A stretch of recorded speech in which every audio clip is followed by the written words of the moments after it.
Deuteronomy Chapter 17. You shall not offer to the Lord your God any bull or sheep that has blemish or any kind of defect, for that is an abomination to the Lord your God. If there is found among you, within any of the gates which the Lord your God gives you, a man or woman who has committed wickedness in the sight of the Lord your God by transgressing his covenant, and has gone and served other gods and worshipped them, the sun, the moon, or any of the host of heaven, which I have not commanded, and it is told you, and you hear of it, then you shall inquire diligently. If it is indeed true and certain that such an abomination has been committed in Israel, then you shall bring out to your gates that man or woman who has committed that wicked thing, and you shall stone them with stones until they die. By the testimony of 2 or 3 witnesses, the one who is to die shall be put to death, but at the testimony of 1 witness he shall not be put to death. The hands of the witnesses shall be the first against him to put him to death, and afterward the hands of all the people. So you shall put away the evil from among you. If a matter arises which is too hard for you to judge, between bloodshed and other matters of dispute within your gates, then you shall arise and go up to the place which the Lord your God chooses. You shall come to the Levitical priests, and to the judge who is in office in those days, and inquire of them, and they will declare to you the verdict in the case.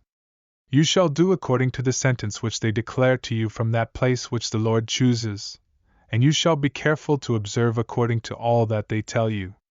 According to the verdict of the law in which they instruct you, and according to the judgment which they tell you, you shall do. You shall not turn aside from the sentence which they declare to you, to the right or the left. And the man who acts presumptuously, and will not heed the priest who stands to minister there before the Lord your God, or the judge, that man shall die. So you shall put away the evil from Israel. All the people shall hear and fear, and no longer act presumptuously. When you come to the land which the Lord your God is giving you, and possess it and dwell in it, and say, I will set a king over me like all the nations that are around me. You shall surely set a king over you whom the Lord your God chooses. One from among your brethren you shall set as king over you. You may not set a foreigner over you, who is not your brother. But he shall not multiply horses for himself, nor cause the people to return to Egypt to multiply horses, for the Lord has said to you, You shall not return that way again. Neither shall he multiply wives for himself, lest his heart turn away, nor shall he greatly multiply silver and gold for himself. And it shall be, when he sits on the throne of his kingdom, that he shall write for himself a copy of this law in a book, from the one before the priests, the Levites.